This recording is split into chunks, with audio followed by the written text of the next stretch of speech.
Good morning, have a nice டே.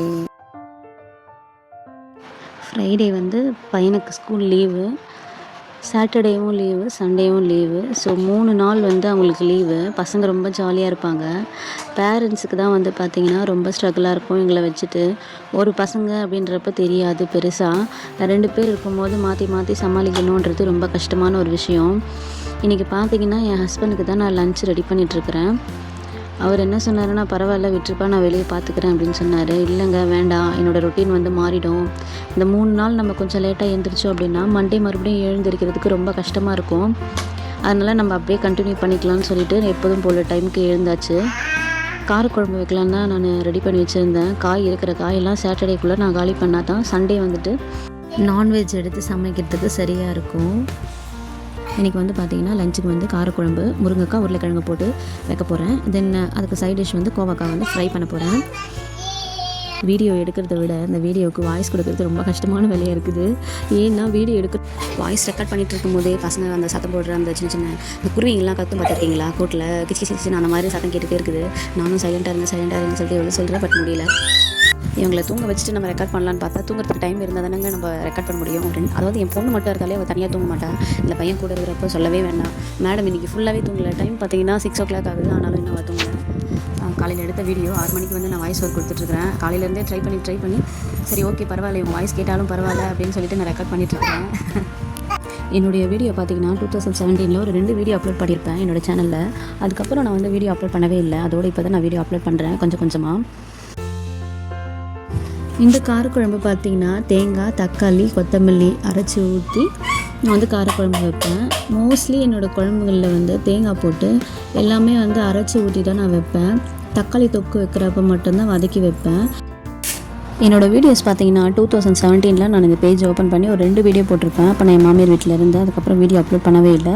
அதோட 2026 இப்போ recent டைம்ஸில் தான் நான் வீடியோ அப்லோட் பண்ணிகிட்ருக்கிறேன். நான் அப்லோட் பண்ணாததுக்கு ஒரு சில ரீசன் இருந்துச்சு. பட் அது வேலிடான ரீசன்ஸ் இல்லை. பல நேரங்களில் நம்ம நினைக்கிற விஷயங்களில் நம்ம செய்யாமல் இருக்கிறது பெரிய தடையாக இருக்கிறது யாருன்னு பார்த்தோன்னா நம்மளாக தான் இருப்போம். அதை வந்து நம்ம தான் அதுக்கு ரீசன் அப்படின்றத நம்ம உணரவே பல நாட்கள் எடுத்துக்கும். அதை நம்ம உணர்ந்துட்டோம் அப்படின்னா நம்ம வாழ்க்கை வந்து நல்லாவே அமைஞ்சிரும். நல்ல கரெக்டான ஒரு ரூட்டில் கரெக்டான பாத்தில் நம்ம போயிடுவோம்.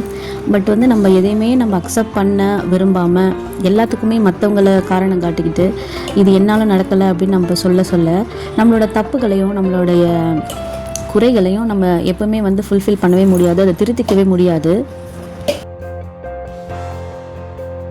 ரீசெண்டாக ஒரு ஸ்டோரி ஒன்று படித்தேன். ரொம்பவுமே எனக்கு ரிலேட்டபிளாக இருந்துச்சு. என்னுடைய லைஃபுக்கு நான் அதை மேட்ச் பண்ணிக்கிட்டேன். என்ன அப்படின்னு பார்த்தீங்கன்னா 2 விதைகள் இருக்குது. அந்த விதைகள் வந்து நிலத்தில் விழுது. அதில் ஒரு விதை சொல்லுது, நான் வந்து வெளியே போயிட்டு மரமாகி நான் நிறைய பேருக்கு யூஸ்ஃபுல்லாக இருப்பேன் அப்படின்னு சொல்லுது. இன்னொரு விதை சொல்லுது, நான் வெளியே போனால் என்னை வந்து யாராச்சும் மிதிச்சிடுவாங்க, எனக்கு வெயில் தாங்க முடியாது, எனக்கு மழை தாங்க முடியாது அப்படின்னு சொல்லுது. நாளடைவில் பார்த்தீங்கன்னா மழை துளி அது மேலே பட்டதும் ஒரு ஃபஸ்ட்டு செடி என்ன பண்ணுறாங்கன்னா வெளியே வராங்க. வெளியே வந்ததுமே எப்போதும் போல் மழை, காற்று, வெயில் எல்லாத்தையும் ஃபேஸ் பண்ணி நல்ல ஒரு பெரிய மரமாக வளர்ந்துடுறாங்க. இன்னொரு 2வது விதை என்ன பண்ணுறாங்கன்னு பார்த்தீங்கன்னா உள்ளவே இருக்கிறாங்க. அவங்க வெளியே வரவே இல்லை. இவங்க ஃபஸ்ட்டு மரம் நல்லா பெருசாக வளர்ந்து நிழல் கொடுக்குறாங்க. நிறைய பிள்ளைங்க அந்த நிழலில் விளையாடுறாங்க, ஊஞ்சல் கட்டி.